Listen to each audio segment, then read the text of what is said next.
first light over Solomon. Welcome to a narrated discovery. In this quiet space, we travel slowly through stories of land, sea, and time.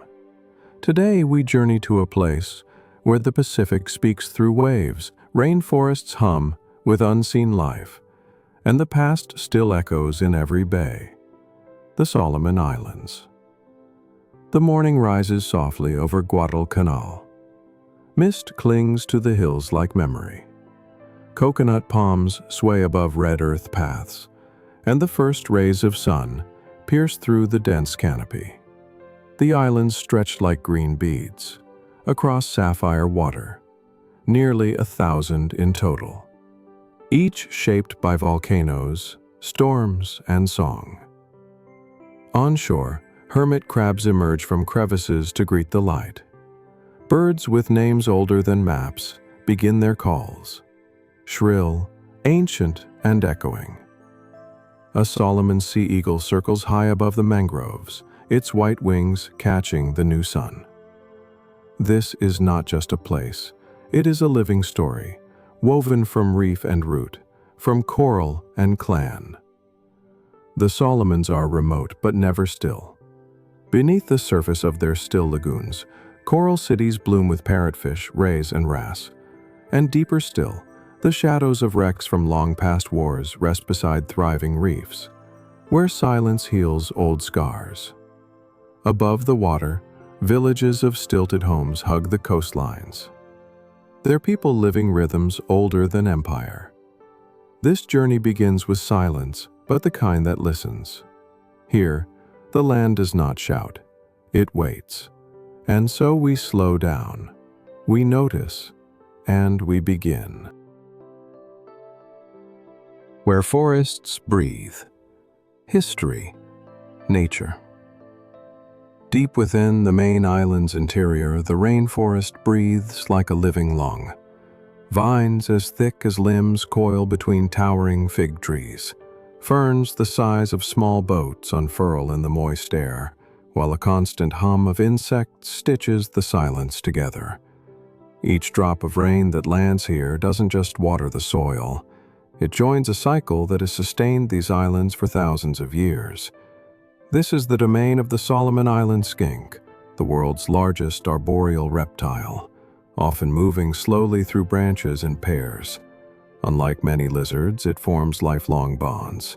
Its presence in these high canopies tells a story of evolution in isolation, of a world where adaptation dances with time. The light beneath the canopy is soft, fragmented. Birds like the cardinal lory flash crimson through the green, calling in tones like flutes. Occasionally, a rustle betrays the presence of a cuscus, a marsupial that moves with patient curiosity through the upper branches. These forests are among the least disturbed in the Pacific, and many of their species exist nowhere else on Earth. Each sound here is a clue, each rustle or cry a sentence in a language few can read. But in stillness, one begins to understand. This forest is not a wilderness, it is memory, habitat, and home, intertwined like the roots that hold the land together. Coral kingdoms beneath the waves. Beneath the gentle roll of the Pacific, the Solomon Islands host one of Earth's richest underwater realms. Here, reefs aren't just structures, they're kingdoms. Walls of coral rise like fortresses from the seafloor, blooming with color, movement, and life. Parrotfish grind coral into sand. Manta rays glide silently over plateaus of brain coral. And among the anemones, the elusive clown triggerfish flashes its spotted armor, bold, territorial, yet beautifully composed. These reefs form part of the Coral Triangle, one of the most biologically diverse marine regions on the planet.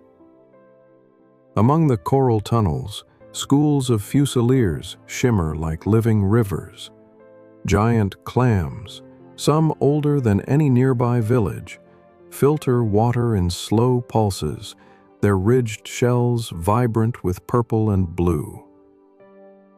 Hawksbill turtles pass through these channels too, navigating instinctively, following ancient migratory lines invisible to us. But these coral cities are more than beautiful. They protect coastlines, feed communities, and hold stories of climate and change. As the waters warm and acidify, the reef's silence grows. Yet here, in these Solomon shallows, life still burns bright, resilient, radiant, and woven to the heart of island identity. The echo of stones. Long before any compass pointed toward the Pacific, the people of the Solomons read the sea like scripture. They navigated by star paths and swells, guided by instinct and oral maps passed through generations. But even inland, the stones speak.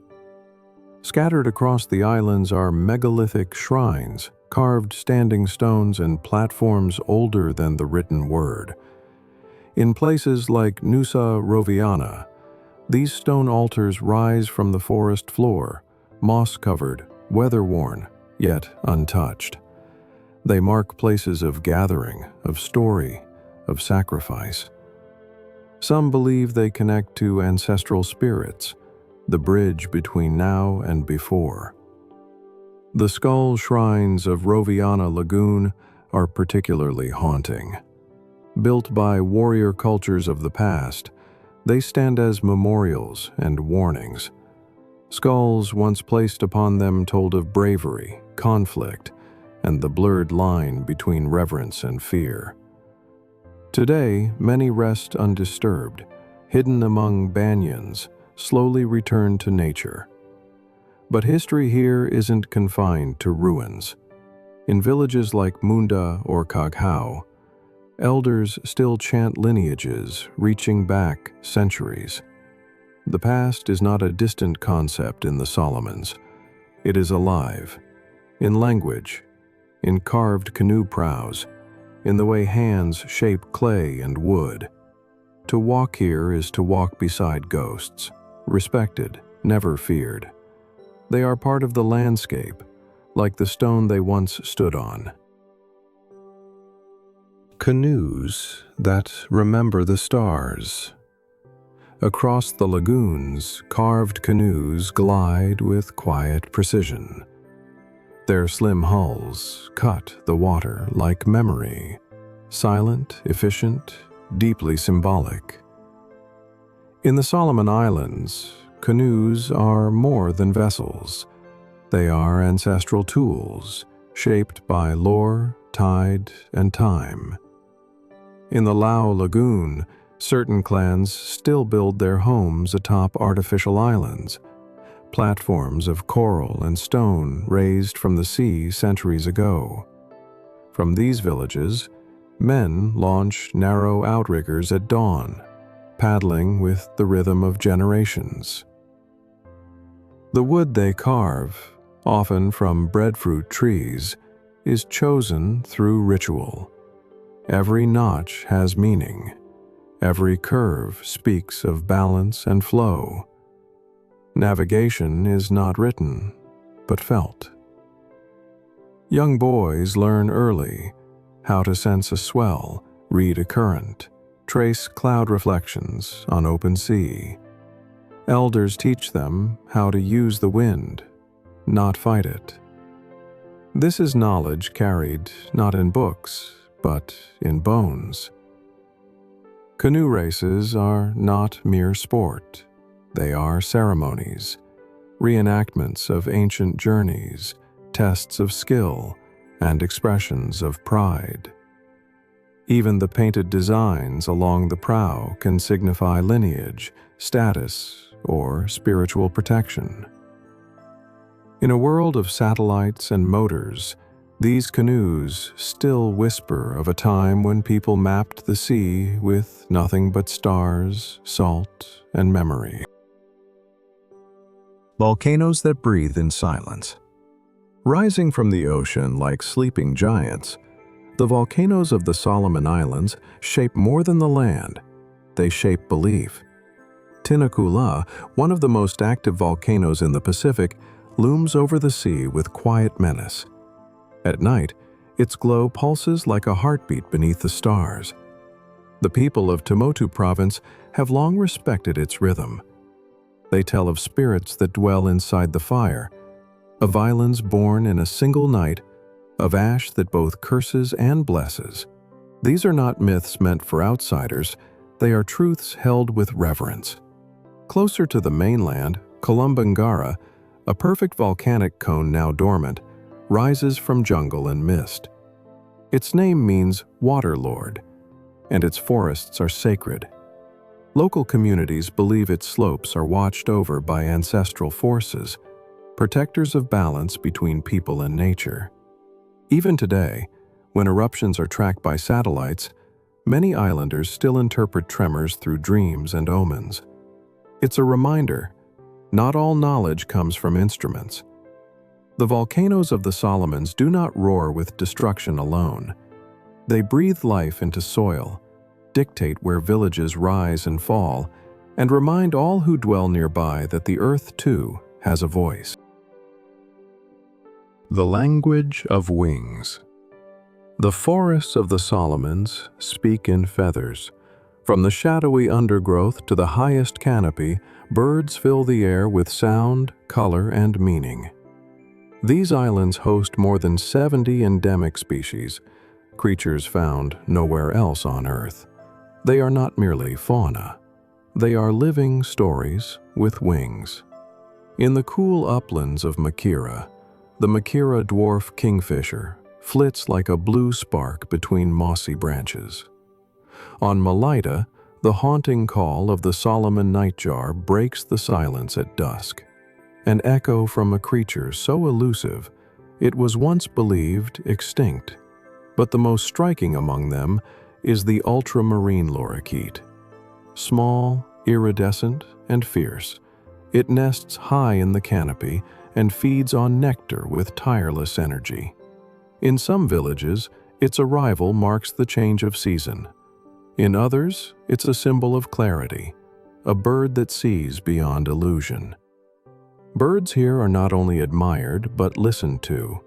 Their behavior can signal oncoming rain, hidden predators, or even shifts in mood within a village. Children grow up mimicking their calls, learning early how to read the sky through movement and sound. To observe them is to observe the land itself, how it moves, feels, breathes. And when one stops long enough, the wings begin to whisper. Tides that hold. Memory. At the edge of the island world, where land slips into sea, the tides move not just water, but memory. Along the mangrove-fringed coasts of Marovo Lagoon, time behaves differently. The tide doesn't rush. It arrives like breath, like a gentle remembering. In the stillness of low tide, mud skippers dart across exposed flats, half fish, half land creature, straddling two elements. Crabs sculpt miniature towers around their burrows, like ancient architects of a forgotten kingdom. And tucked between roots, sea cucumbers filter the past, grain by grain. Elders say that stories are carried in the tide, that when the water rises, it brings back the words of ancestors. Children are taught to listen when the waves shift direction, not for sound, but for what has changed. It is here, among the roots and silences, that the ocean teaches patience. Shell collectors walk slowly, not to harvest, but to read.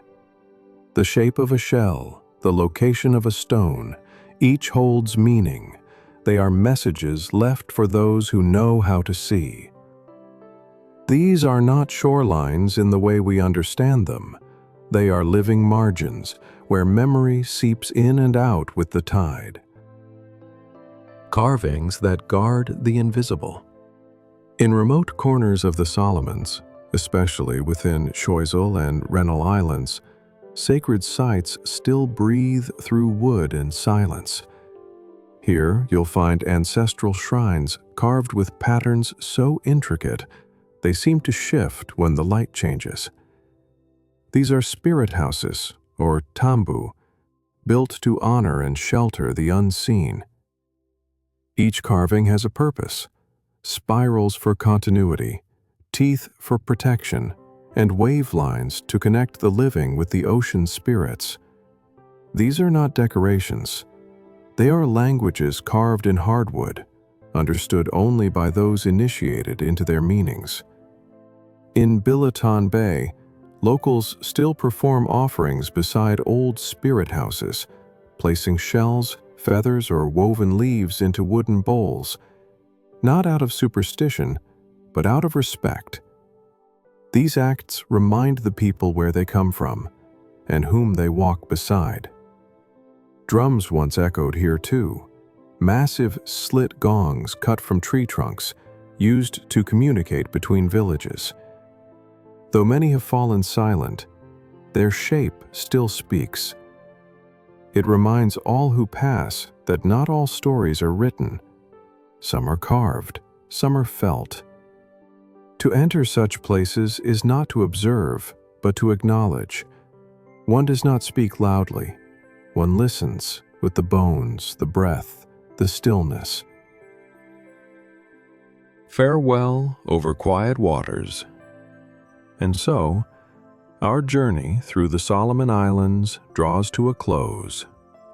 We have followed tides that remember, heard birds that speak in color, and walked where stone and spirit still meet beneath rainforest canopies. These islands are not just geography, they are living memory, held in coral, carried by canoes, whispered by volcanoes and wind. Thank you for traveling with us in stillness. If this journey brought you peace, knowledge, or curiosity, we invite you to like, comment, or subscribe for more stories like these.